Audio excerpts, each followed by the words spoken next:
Okay, this is part 2 of our video.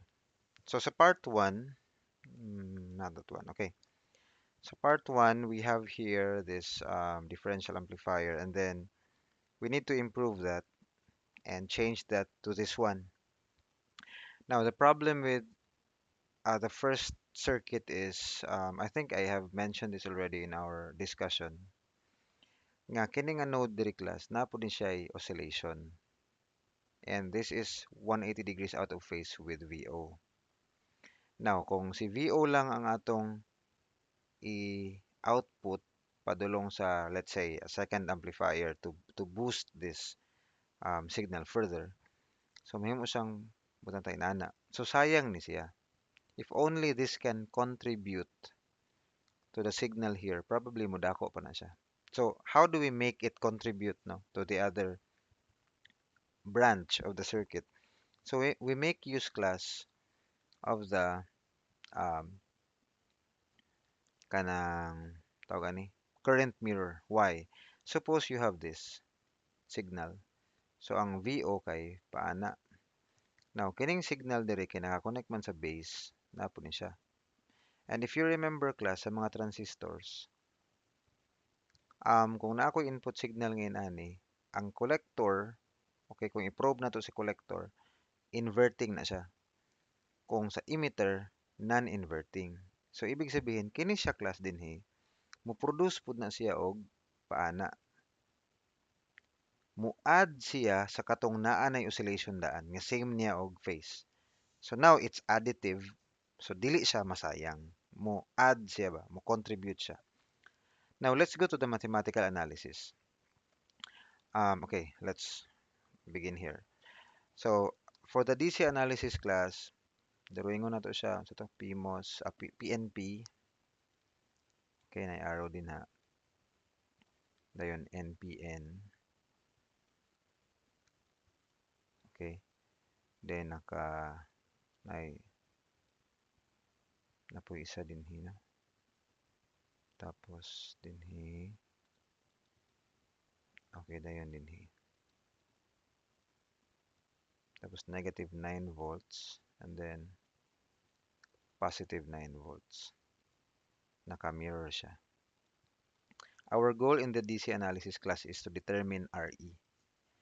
So kini grounded ni siya kay walay bias. Dayon kining diri class although na siya AC nga input, ang DC ana niya wala no. Zero. Wala siya DC. And we already know that this is 69155.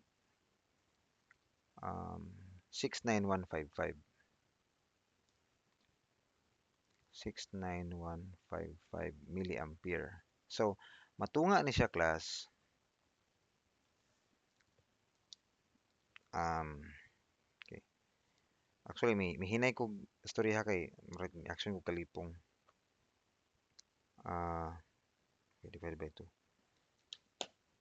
3.346. Okay, 3.346 milliamps o diri pod 3.346 milliamps. Now, given naman ni nga ang beta kay 100, 20, 100. Okay. 100 ang beta dinhi, 100 po dinhi, 100 po dinhi. Pero na siya ay impedance nga 20k. Okay. You might ask, sir, nganong naa diri? Later makita nato sa AC analysis nga dili gyud siya ma-solve kung wala siya output impedance nga 20k. Katong RO niya. So kini dinhi kining na-input di lang sa nato butangan kay para dili mo complicate. Ibutang lang nako class ang RO sa part nga dapat naa siya. Okay, if beta here is 100, makuha na to ni directly without solving for the base. Kuha na siya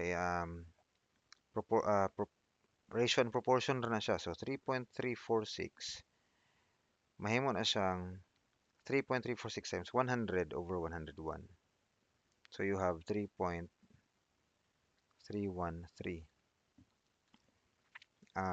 milliamps. And then 100 man pud ni, so mobalik na siya sa 3.346 milliamps. So naay kurente din nga pila man na? Well, 33.13 microamp. Mao pod na ang mosulod diri. Diba? So Nakuhaan siya 33.13 microamp, then nabalikan ra pod og 33.13 microamp. Diri class, dili kay siya symmetric tungod kay naa man gud siya connection sa collector ug base, and we call that diode connected. Okay, remember diode connected if connected ang base ug collector, or kung FET, gate ug drain. Right now, um, ang 3.313 naa na dira. So, ato ning i-solve pila ni para ma-solve ni diri. Now, suppose class, wata kabalo pilay base current, but this is not equal to 33.13. Kay dili man ni 3.313 ang collector dinhi. So let's say this is IB. And so this current here is IB plus 33.13 micro. So KVL, okay, and this is 100 IB here, and this is 101 IB. So KVL ani nga node nakay 100 IB plus IB plus 33.13 micro. That will sum up to 3.313 M. And you can solve for IB, okay, using your calculators. So 101 IB, I will use X plus 33.13 micro equals 3.313 milli. So ang IB niya class, dili ko siya 33, 32 ra siya. 0.474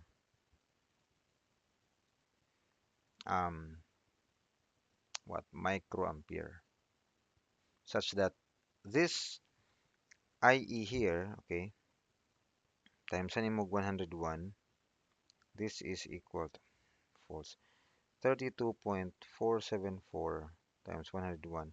This is 3.28 milliamps. Diba? So, di sila parehas nga mga IE. So, mo ni ang mga IE class. So, we can solve for RE. So, let's call this 1, transistor 1, transistor 2, transistor 3, transistor 4. So, RE1 is 26 millivolts. So, na lang ako ha. 26 millivolts divided by 3.28. So, that's 7.93 ohms. And then RE2, that's 3, 4, 6, 7.77 ohms. So, ang mga beta RE ani is 793 kini kay 777. Padulong na gyud siya klase sa R3 og R4. Beta, beta. Okay. So, pwede na ta makahimo sa small signal model. Now, mind you, lisod-lisod ang small signal model ani class.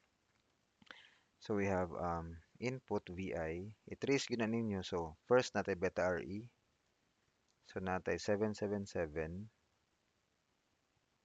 Dayon, ibutang gyud na natog tarong ang IB. This is IB3.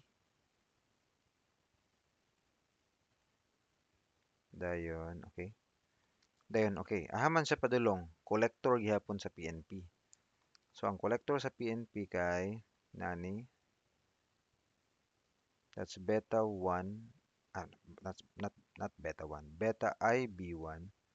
Diri ang IB1. Na siya 700, pila to? 93. IB1, this is ground. And then na siya 20K nga impedance. And then gi-connect ang collector og base. Okay. And then sa PCAS na siya 777. Na siya beta 2, IB2. Here is IB2. This is also ground. And then napod siya output impedance nga 20K gihapon. Ayha ka magka susunod collector na sad. So na kay beta IB4 and then 777 ground IB4. And then diri dayon si 50K. Okay. Yes, and this is VO. So mangita tag pamagi class nga ma-relate si VO ug VI. And if you remember in our triple E 170, mga base current ang mo-bridge ana karon naatay upat ka base current, IB1, IB2, IB3, IB4.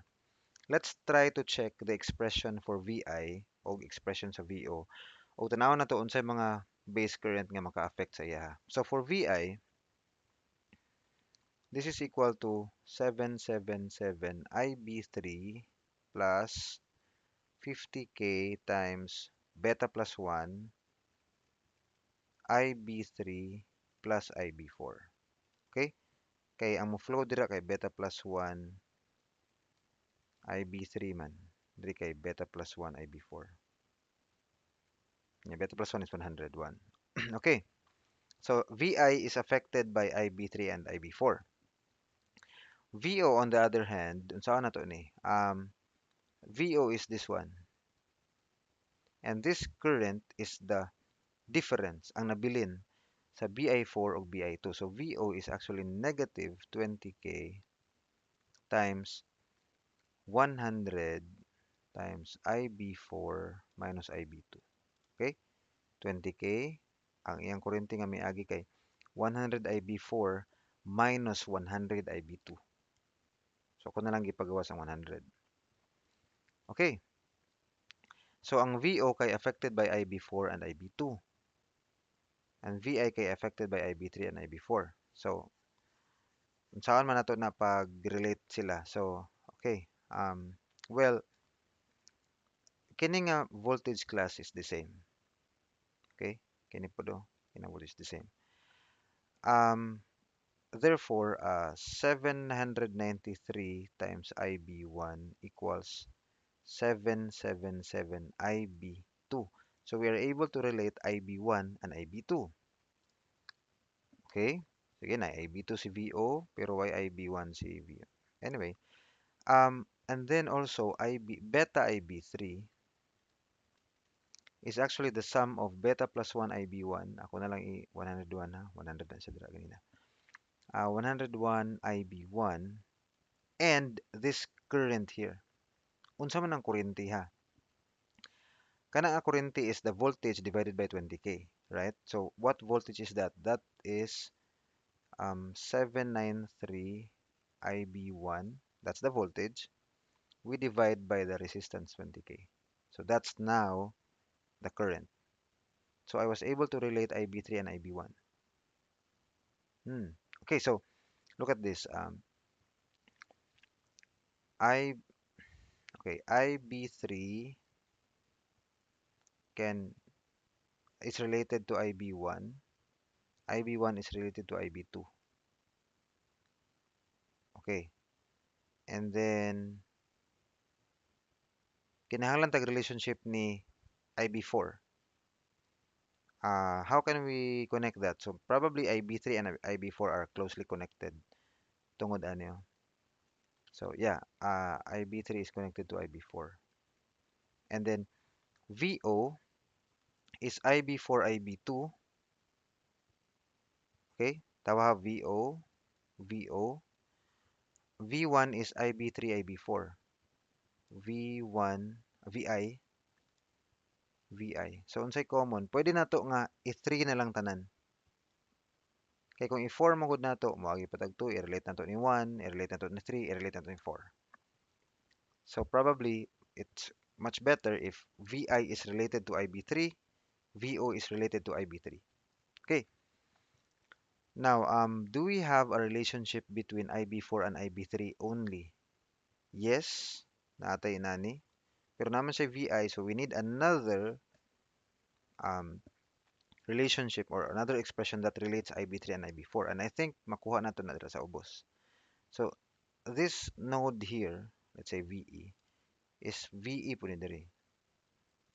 Meaning 50K times 100, so 50K times 101 IB3 and IB4 is equal to negative 777 IB4. So na relationship ang duha. Kini man gud kay VI, so murag nahulog na tulo ka unknown. Okay, so goal na to is to express everything in terms of IB3. So we can express IB4 here. Okay, so 50k times 101 IB3 IB3 equals negative 777 minus 50k times 101 IB4. Okay, tama ba? 50k IB3, okay, negative 77, negative 50, matranspose siya. Okay, so pwede na ito ni may list done. So VI equals 777, okay, plus 50k times 101, okay, times, sama ni, okay, ay, mali, mali day. Kulang pa din eh. Meaning IB4 equals 50k times 101 over negative 777 minus 50k times 101 of IB3.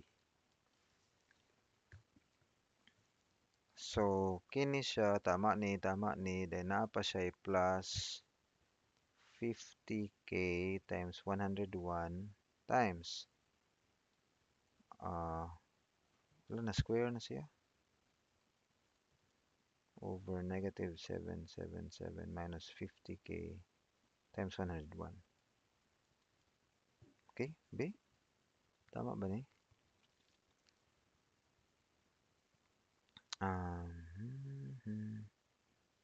Okay, murag na square siya na, murag, oh, okay. So, 77 plus G, okay, sige, times IB3. Okay, isa na lang. So, is there a way ang VO pod mahimong in terms of IB3? IB4, himuon na tong IB3. We can do that. IB2, himuon na tong IB3. Yes, we can also do that. So, from here, okay, IB3 equals 1 over beta times 101 plus 793 over 20k of IB1. But IB1 is, ay, mali. Ganun, ginana mo na to. Gusto na to ang IB2 i-equate to IB3. So, tama lagi. Tama day. Sama ko eh. Okay, so balik. IB3 equals 1 over beta times 101 plus 793 over 20k. Pero IB1 na siya. But IB1 is 777 over 793 of IB2. So, IB2 equals beta over 101 plus 793 over 20k times 777 over 793. Okay, okay, times IB3. Beta is 100. So, okay, okay na si IB2. Ang IB4 na lang dayon kay medyo taas pod. Okay, okay. So, at least na-express na ito na. So, VO now equals negative 20k times 100. What is IB4? 50k times 101. Okay, 101 over negative 777 minus 50k times 101. Okay, that's IB3. And minus ang IB2 na to nga katong medyo taas 100 over 101 plus 793 over 20k times 777 over 793, all in terms of IB3. IB3. Okay, so ato na sa isa-isahon. So VI pila man na? 777 plus 50k times 101 plus square gid no? 50k times 101 squared divided by negative 777 minus 50k times 101. So that's 1.554 times 10 cubed IB3. Si VO, pila man ni? Taas-taas ra ba ni? Negative 20k times 100 times fraction 50k 101 divided by negative 777 minus 50k 101 minus 100 over 101 plus 793 over 20k times man din ni. Okay.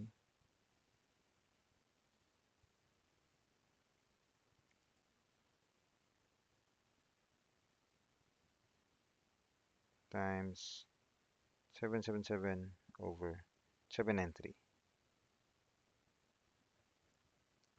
And we have 4.01 zero 02 4.02 times 10 to the 6 IB3. So V over VI finally is equal to 4.026 divided by 1.5543. The answer is 2,587. And it's positive. It's interestingly positive. Positive man po din na. Kini oh. So positive siya tungod kay diri man ang input. Aman. Aman to. Diri ang input, diri ang output. Ga X man so positive. Diri pod diri ang input, diri mo ang output. So pikas branch ra gyapon. And interestingly, grabe ang pag-increase ang gain class. 128 diri kay 3,000 2,587. So if the input is 1 millivolt peak to peak, ang output niya is 2,587 millivolts peak to peak also. So your output amplitude is half of this. 1.293 volts peak to peak. Okay, dako siya og gain. That's why if our input is single-ended, our no, I'm sorry. That's why if our output is single-ended, our input is differential, we use this instead of this. Okay, dako kay sa tipid sa gain. Okay? So that's all. Thank you for listening. Good evening. Bye-bye.